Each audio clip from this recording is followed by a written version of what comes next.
Welcome to this presentation of Population at the Speed of Life prepared specifically for Claiborne County. Since this is mainly a visual presentation, let's start with some eye candy. The East Tennessee region in 1950. Claiborne County with Harrogate and Cumberland Gap to the north and Tazewell and New Tazewell to the south highlighted. Fast forward to 2010, 60 years of growth at the speed of life. Hi, I am John Lamb, producer and presenter of Population at the Speed of Life. I am retired after almost 22 years as Blount County Director of Planning. I am also president of East Tennessee Quality Growth, or ETQG, covering the 16 counties shown on the map. East Tennessee Quality Growth is a 501c3 nonprofit organization with mission to promote regional and local dialogue, along with regional cooperation and local action. This presentation is part of outreach by East Tennessee Quality Growth to Claiborne County. Understanding population growth and change is important for various undertakings, whether you are in government, a civic group, a nonprofit service organization, or a business. Making analysis vibrant and optimally useful requires more than just presenting data, tables, and graphs. It requires understanding the life dynamics underlying population growth and change, to glean insights from the past, to comprehend the present, and to imagine the future. It can lead to understanding of how we, from all walks of life and in the many roles we play in our community, fit into the dynamics of population growth and change. It also allows consideration of how the values we hold and apply in our lives and in our communities shape the population we and following generations are born into, live and age through, and exit when our time comes. Knowledge is important, but an informed imagination is more important than knowledge alone. My goal is to engage your imagination and inform it as we consider growth and change of our population over more than 170 years. Imagine Claiborne County. Population growth and change. The pattern of single-family residential development can provide a geographical context for the population growth trends to follow. Let's return briefly to the eye candy.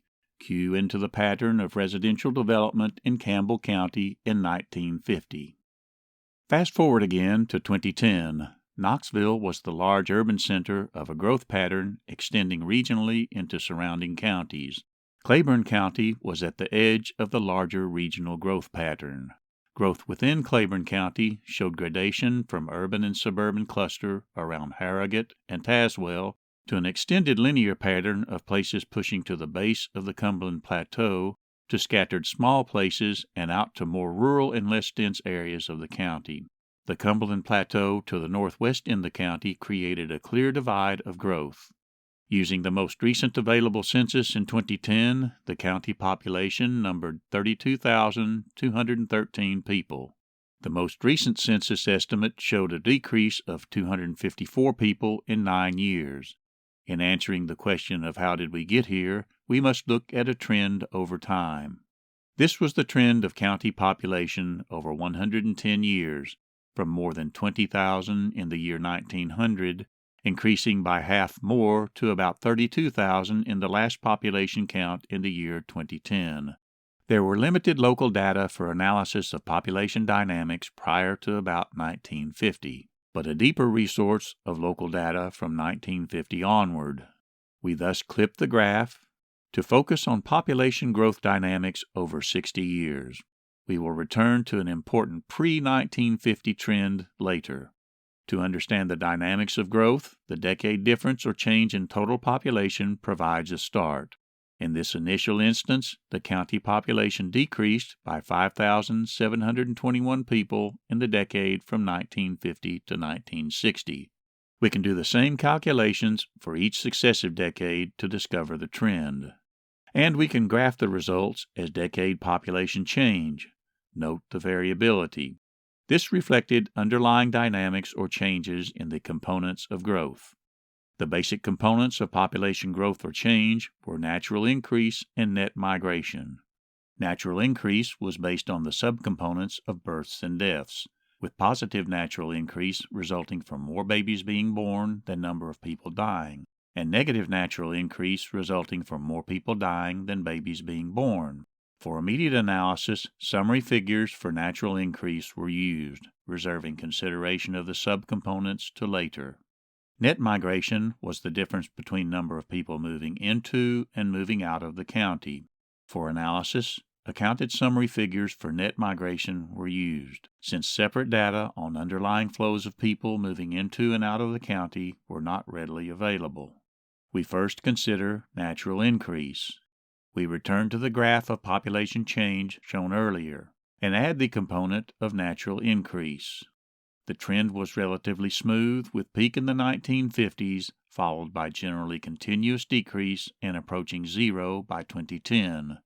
The peak in the 1950s may be attributed to the baby boom, with substantially more babies born adding to the population than people subtracting from the population by dying. Looking at the other end of the graph, we find minimal natural increase, indicating proportionately more deaths and possibly slowing births. The two phenomena of baby boom and aging population were related, as the large cohort born around the 1950s, along with contemporary older precedent cohorts, aged 50 to 60 years into older ages with greater likelihood of death.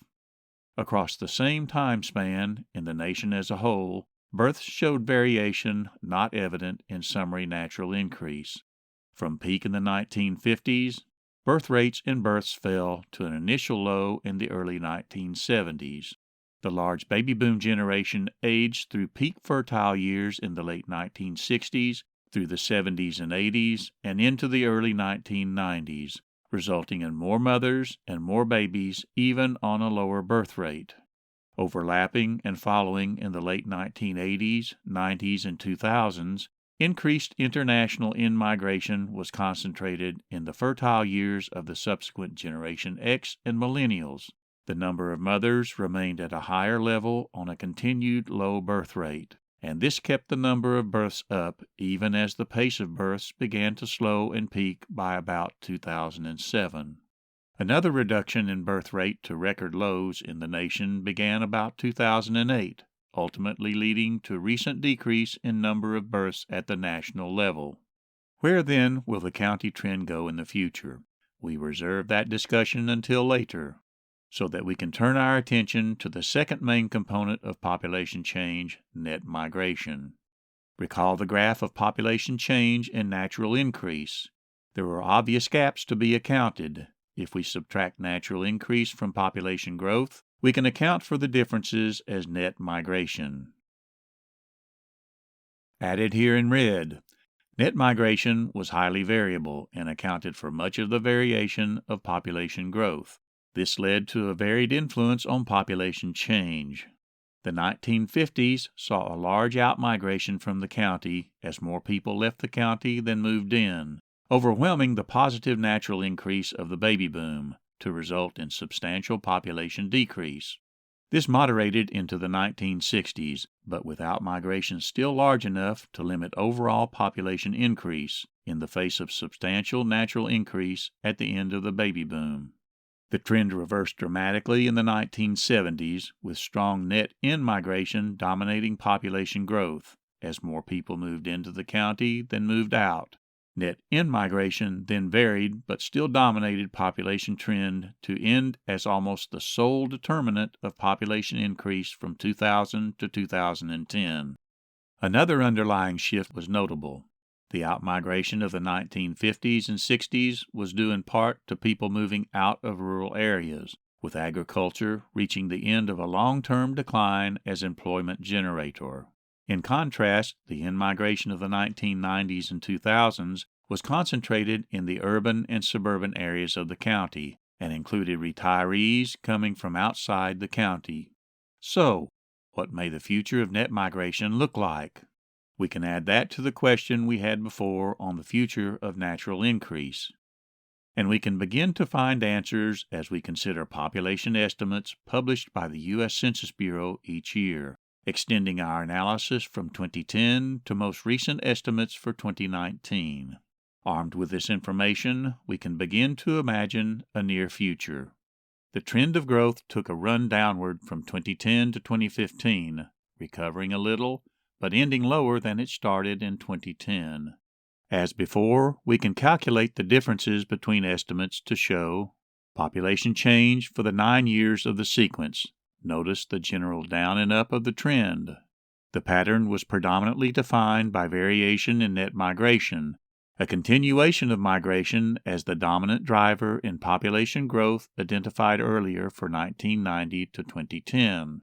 However, the difference in magnitude was mediated by natural increase. In previous slides, analysis was limited to aggregate figures. The Census Bureau provided a 9-year trend of births and deaths to 2019, allowing us to consider the underlying subcomponents of natural increase directly. Consider first the number of babies born into the population each year. The trend was relatively flat. The number of people dying each year showed a more pronounced pattern of increase over the 9-year sequence. Graphing the two together provides a summary basis for calculating natural increase. Note that in all years, deaths outnumbered births, leading to negative natural increase, restricting population growth. Graphing the summary figures for natural increase shows a trend, downward and progressively more negative.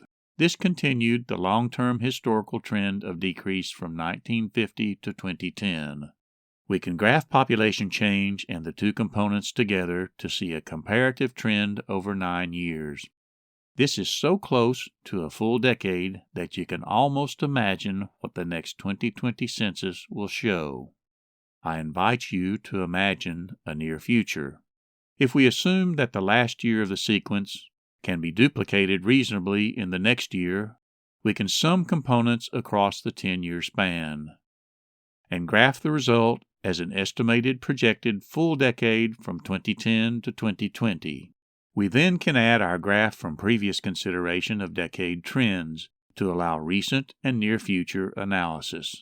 The trend of declining natural increase continues more negative. The component of net migration continues recent trend of decrease. This results in a trend of substantially reduced population change, turning negative with a decrease of population in the decade led by negative natural increase. Let us challenge our imagination further and consider what a future beyond 2020 may look like. Natural increase will probably continue deeper into negative territory as the baby boom ages fully and deeper into senior years, resulting in more deaths. Hard to say where net migration will go. It may increase, or it may decrease, or it may continue at the level of the last decade. Whatever the case, population change may continue to decrease, due especially to the pull downward of greater negative natural increase. This probable dynamic is reflected in official projections published in 2019 by the University of Tennessee Center for Business and Economic Research. Thus, the county is projected to enter a phase of slow growth and decreasing population over the long term. In the following analysis of age characteristics of population, we will use generations as markers. This was the trend in U.S. births along with generations by birth year. The beginning and ending years of generations may not match other published ranges, but suffice for present purposes.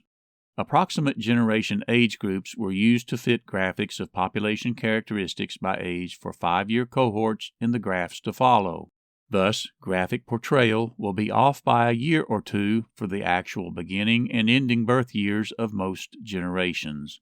However, year boundaries and spans for Generation Y, also called millennials, and the following Generation Z were still being debated at the time of producing this presentation.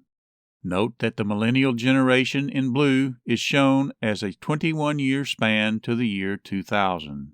Some argue that the span for the millennial generation should be closer to 16 years, bringing Generation Z about 5 years further into the graph. Some would limit the span of Generation Z to about 15 years, making the sequence of Generation X, Millennials, and Provisional Generation Z approximately the same spans. These provisional adjustments were introduced into the analysis to follow at appropriate points for the narrative. But for now, we focus on the baby boom. Net migration was the dominant component defining recent trends in population growth or change.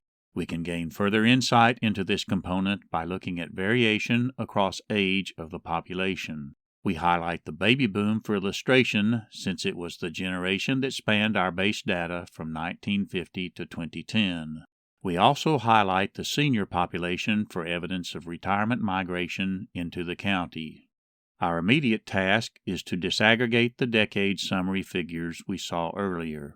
We focus first on the decade 1950 to 1960. Move the graph to the corner of the frame and disaggregate the summary decade figure into net migration by 5-year age groups, from 0 through 4 years old on the left to 75 years old and older on the right. We highlight the approximate age range of baby boomers present at the end of the decade in 1960 as our reference population marker. And we note the net migration pattern, keeping track of whether there was predominant out-migration, shown below the zero axis, here by label down, or positive net in-migration, shown above the zero axis by label up when that occurred in subsequent decades, as we follow the tracking by decade to 2010. The decade of 1950 to 60 showed substantial out-migration labeled down. We now follow the tracking in successive graphs. Down for 1960 to 70, reversal to overall up for 1970 to 80, reversal again to down overall for 1980 to 90, reversal again to up across all baby boom ages for 1990 to 2000, and continuing up from 2000 to 2010. Remember the overall decade-to-decade pattern of baby boom net migration for future reference. Down, down, up, up. As meanwhile we turn to consideration of the senior population and retirement migration. Some report receiving promotional information from the American Association of Retired Persons, or AARP, beginning as early as their 50th birthday, and this seems to ramp up at age 55. 60 to 64 years old is considered by some as early retirement age. However, traditionally, age 65 has been the indicative age for retirement and Social Security benefits, and 65 has become the standard starting age for defining the senior population.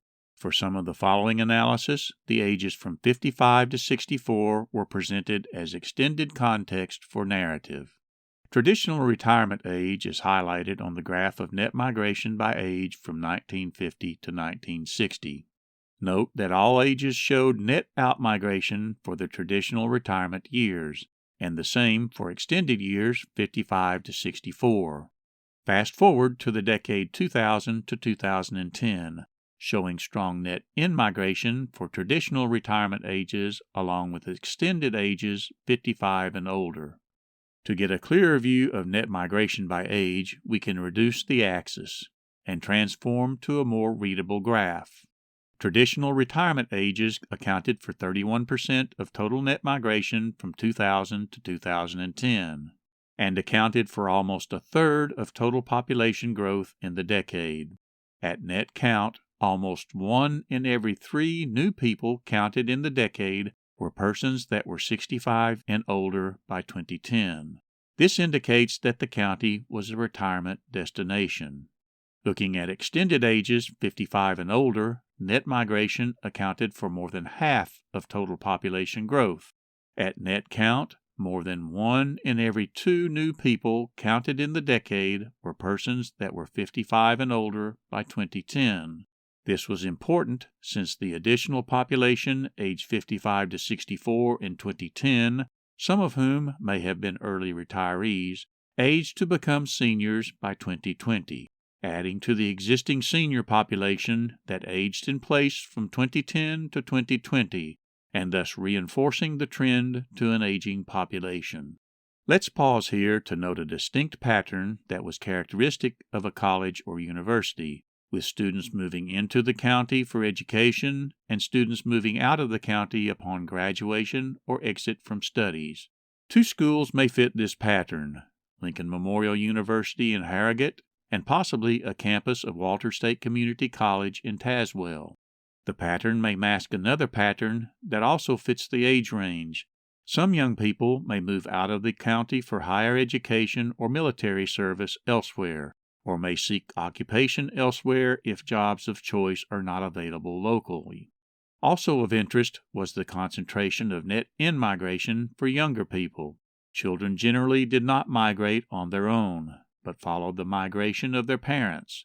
The substantial outmigration at age 0 to 4 may be related to the outmigration at age 25 to 29, as young parents moved out of the county with their young children.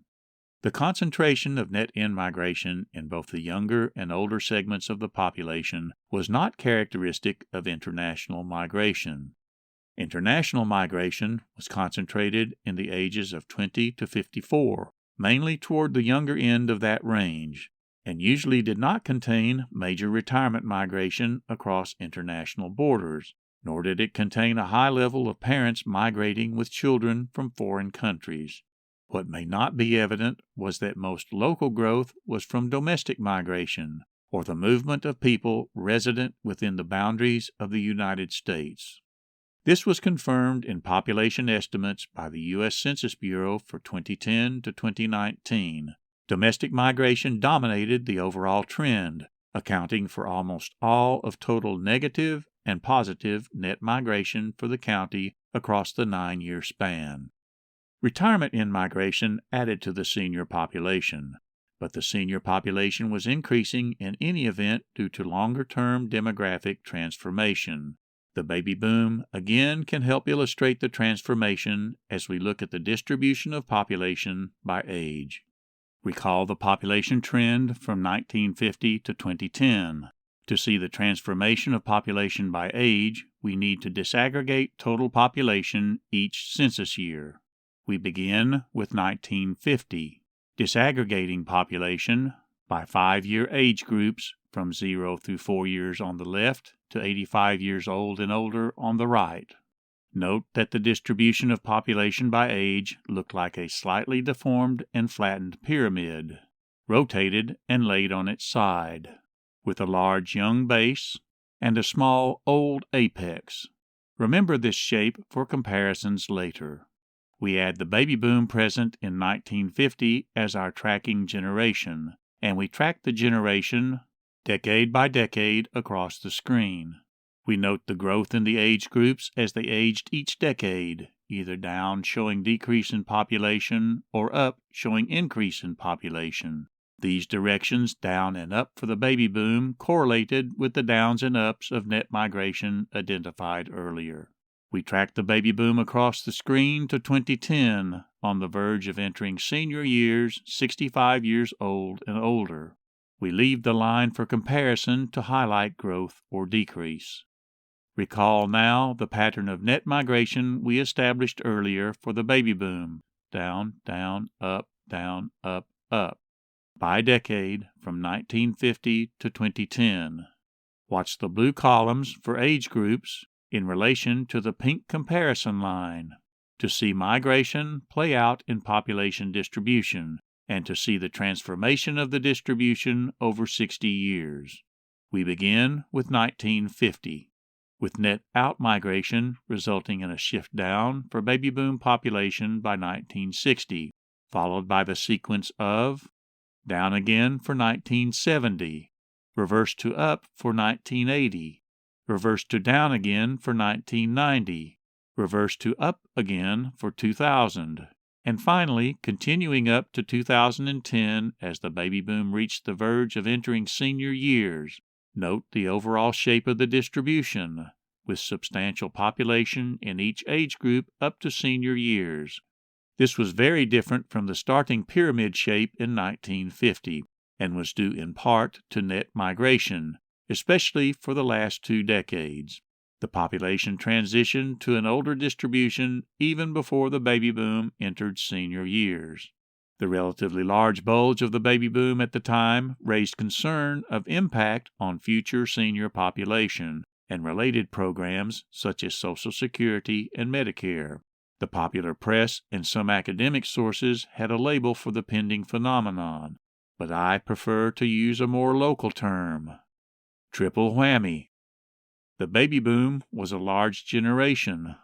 Though it swung up and down as it aged through the decades, it recovered somewhat within the county by substantial net in-migration, particularly in the 1990s and 2000 to 2010. And something not evident, it was a generation that was surviving longer and thus reaching senior years in greater numbers. This last leg of the triple whammy may be the most important factor transforming population distribution by age, from the past and into the future. We will return to this important factor later. But first, let us look at the future senior population in the context of generations aging.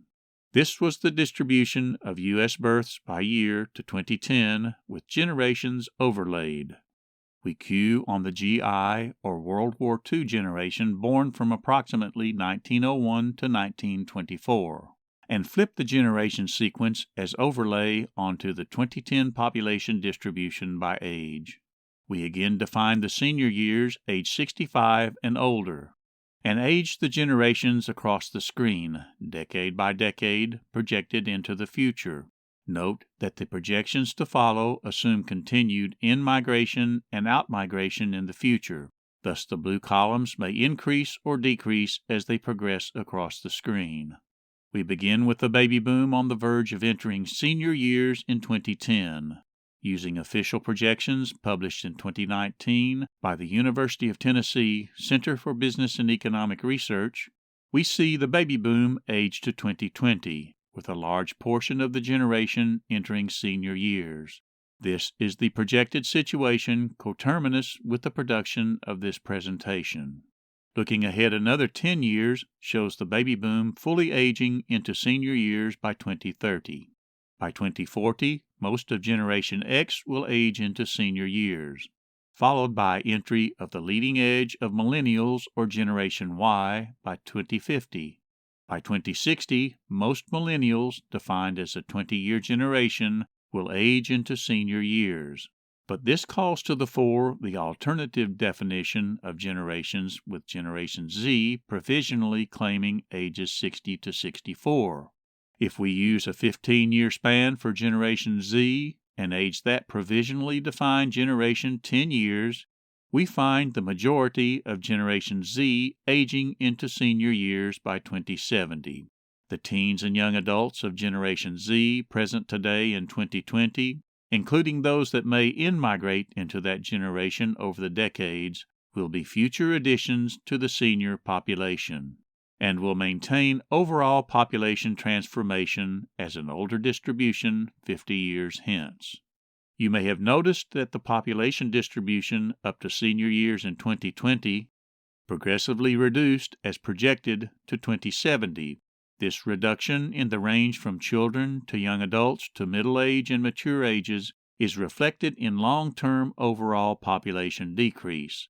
The county is projected to lose its fertile young parents and thus its base of children, and this will successively ripple up the age scale over the decades. We can now dig deeper to show the trend of senior population growth as percent of total population, to highlight the dramatic transformation of the population distribution over 120 years. This is the trend of senior population from 1950 to 2010 and projected to 2070. The graph shows continuous increase, with a noticeable rush as the relatively large baby boom ages into senior years from 2010 to 2030. The total population begins a slow decrease from 2010 to 2070. To gain more comparable summary numbers, we can calculate the percentage of seniors to total population. Note that the decrease in total population paired with increase in senior population will result in a proportional increase in percent of senior population in future years, resulting in a graph illustrating relative growth. The percentage of total population accounted to seniors age 65 and older rose from 1950 to 2010. The population was aging even before entry of the baby boom into senior years. The pace increases as the relatively large baby boom is projected to age into senior years from 2010 to 2030. This is followed by moderate increase based more on declining total population than on growth in senior population as noted previously, but with the percent of seniors maintaining at the higher level as large successive Generation X, Millennials, and Generation Z continue to age into senior years. The drift up after aging of the baby boom may be due in part to assumption of continued in-migration into senior years and the extended years age 55 to 64. This may not be a realistic assumption if retirement in-migration wanes in the future. Focus on the 31.09% of total population in 2070. As this relates to the projected population distribution in senior years by 2070, ask yourself if this percent will decrease in the future. If total population, and particularly the younger population, continues to decrease or level out in future generations. Probably not. The distribution and dynamics of the population at that time will have momentum to maintain a high percent of senior population well into the future. This leads to an important conclusion. The present baby boom is just the leading edge of an enduring transformation in the age distribution of our population, and the transformation will span many subsequent generations, continuing a high percent of seniors to total population well past the turn of the next century. It is not, as the popular press labels the transformation, a tsunami. It is a persistent sea rise that will last for a long, long time. It involves generations present in the population today and will involve subsequent generations to come for the remainder of the century and beyond. Let us pause for a recap of what we learned and imagined to this point. We established a continuous population trend from 1900 to 2010 and projected to 2070. Most of our initial analysis focused on the years 1950 to 2010 to illustrate underlying growth dynamics of natural increase and net migration. Natural increase showed a trend of decrease, while net migration was more varied and was the stronger determinant of population change. We used our imagination to extend analysis to 2020 and the near future to show that deaths would begin to outnumber births and natural increase would drop to negative, providing a drag on the still prime determinant of population growth, net migration. Projections indicate that population growth will slow and start a longer-term decrease. Along with all of this, we saw a transformation of the population, with seniors aged 65 and older accounting for a progressively greater percentage of the total population, moderating after aging of the baby boom, but with momentum through many generations to carry the transformation into the future and beyond the turn of the next century. What was not as apparent in the aging transformation was a powerful factor which had its origins as far back as the turn of the century in 1900. Nationwide, people undertook to improve public health, medicine, nutrition, education, and overall prosperity. These and other improvements combined to extend lives and push deaths to older ages. The underlying trend was summed in the very important demographic component of population growth and change: survival. We got a heads up when we identified surviving longer as a third leg of the impending triple whammy, with the baby boom on the verge of entering senior population in 2010. To facilitate consideration of this important factor, we use a series of U.S. survival functions every 10 years from 1900 to 2000. The initial graph portrays expected survival of a cohort born in a given year, here 1900, assuming the death rates by age at the time. In reading the graph, the numbers reflect percent of total population expected to survive by year of age. As example, in 1900, you would expect 80% of the babies born would survive to age 5. That means that you would expect 1 in 5, or 20% of babies born in 1900, to die before age 5. The graph is essentially the inverse of the death rate. As the graphs progress decade by decade in following frames, the movement of the graph line will go up, though some may perceive a bulge progressing to the upper right. In any event, the movement tracks a continuous improvement of survival over 100 years. By the year 2000, the expected survival to age 5 reached close to 100%. This reflected a great leap of improvement from expected 1 in 5 deaths in 1900 to less than 1 in 100 deaths by the year 2000. Of note was the proportion of improvement that occurred prior to 1950. Most of the improvement in survival happened from 1900 to 1950, especially for the younger population, and most of that was due to the dramatic increase in survival for the population younger than 5 years. There also was a cumulative improvement of survival across all ages, such that a baby born in the year 2000 could expect to greet a near 100% year-to-year survival well into its adult life, and expect its cohort to survive to age 50 and older in high numbers.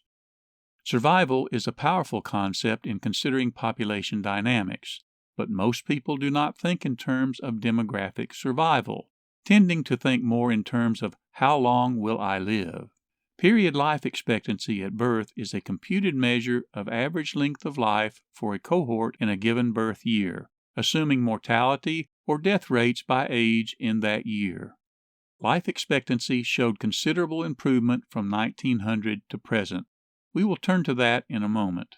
But first, life expectancy as a single measure allows us to highlight some important differences that have underlain aggregate data presented up to this point. We focus on more recent trends from about 1970 to 2010. There was substantial difference in life expectancy between white and black segments of our population, showing a narrowing over time, but with the white population living on average about 4 more years than the black population in 2010.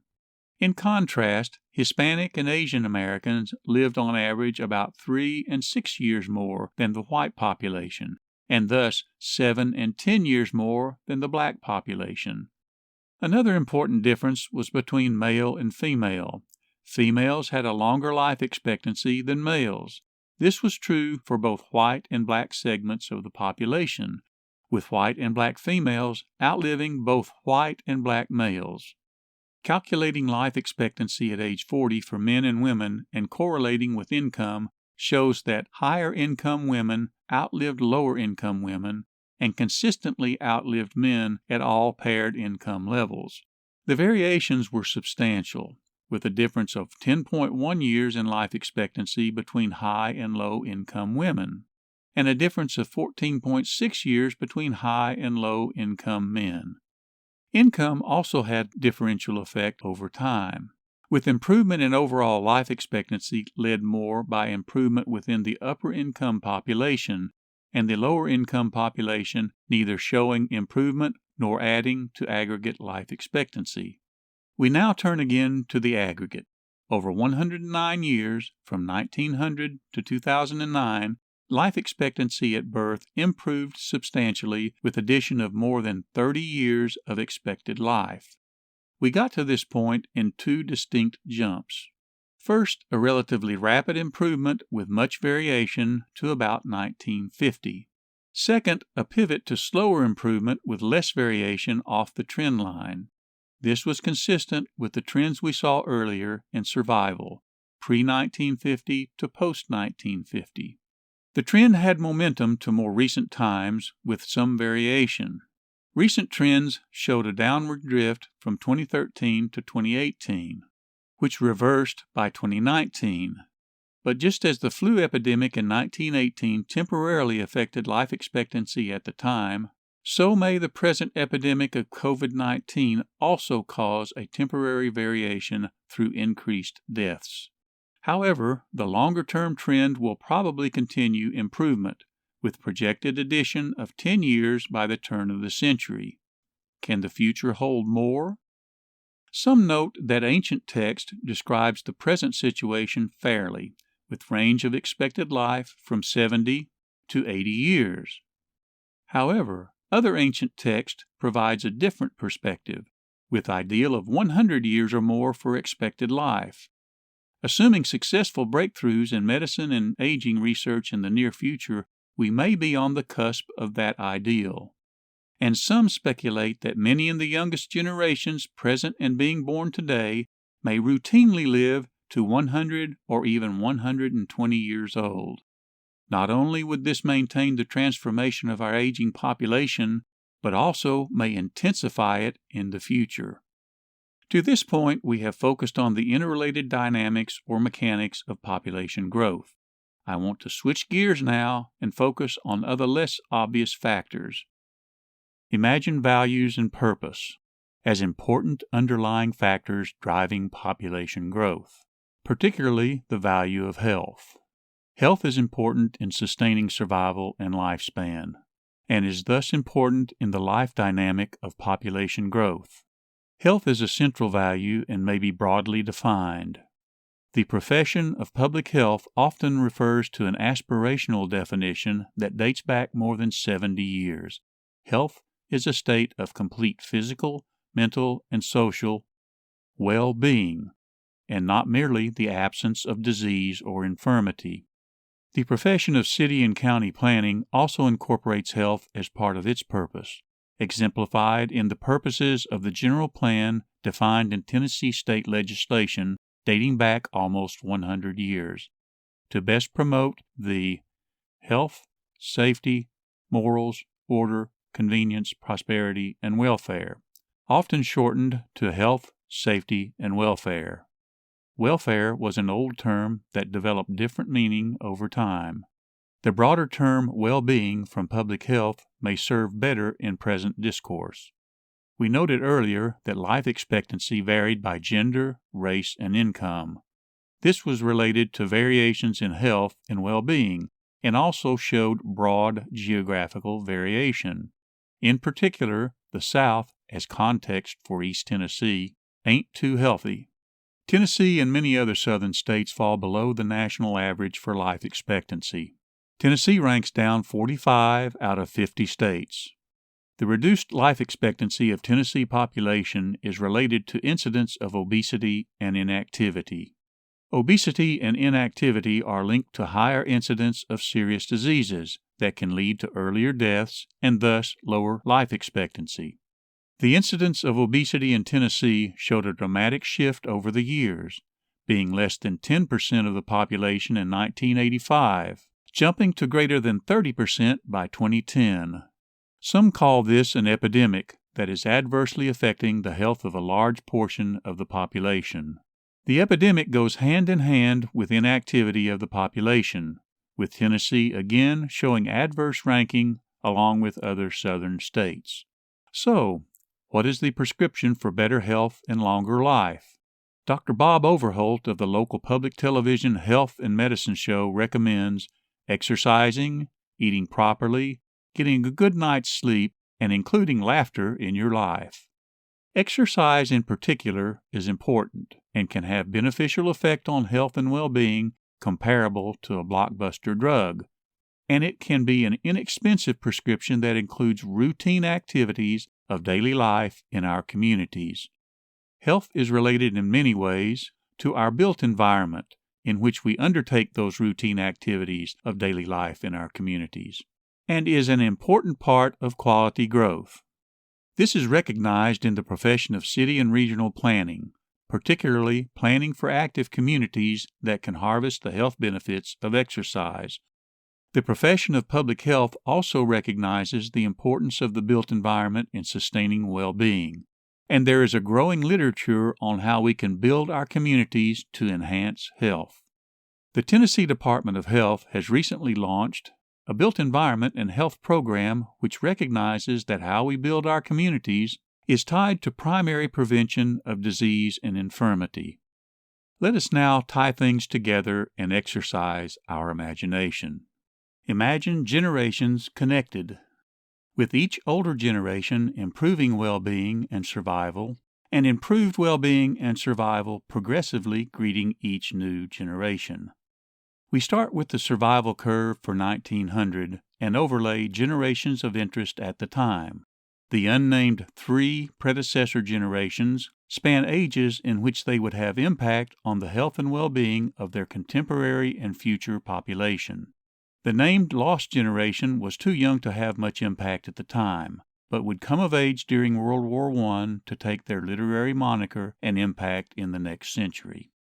Let us now fast forward 50 years to find the predecessor generations aging out of high-impact years by 1950, with the lost generation in their prime, along with the GI or World War II's greatest generation, and the early years of the silent generation that would come of age at the end of World War II and shortly after. Over 50 years, these generations were instrumental in the big jump in survival to 1950, which greeted the baby boom.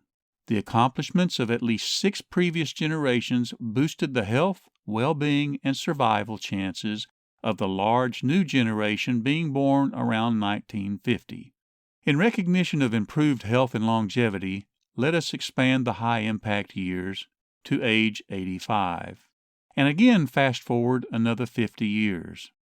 By the year 2000, the first 3 predecessor generations passed off the graph. The lost generation and the leading edge of the GI generation aged through and out of high-impact years. The silent generation, the baby boom, and Generation X aged into their prime high-impact years. These generations built on the improvements from previous generations and improved by another 50-year increment the health and well-being and survival of the population. The new Generation Z, in provisional age span, was greeted by a small incremental improvement from 1950 to 2000, less it would seem than that which greeted the baby boom in 1950. However, the full story was the cumulative effect over 100 years, which improved well-being and survival such that almost all of Generation Z survived to age 5, and faced much improved expected survival well into future old age. Let us again recognize the improvement in health and longevity, and expand the high-impact years to age 90. And let's project to get more recent, to 2020, coterminous with the production of this presentation. We can add the provisional adjustments to Generations Z and Y, or millennials, and show a new generation that some are calling Alpha. In recognition of recent activism that focuses on the awareness of youth for their own well-being and probable improvements in survival and longevity at older ages, we can expand the years of impact to encompass ages 15 to 95 and include much of Generation Z, millennials or Generation Y, Generation X, the baby boom, and the silent generation, all of whom stand to improve their own well-being and the well-being of generations to come. We can get a sense of the generational relationship by overlaying the first generations present 120 years prior in 1900. In relation to the baby boom, the links between health and well-being and improvement to survival spanned at least 7 generations.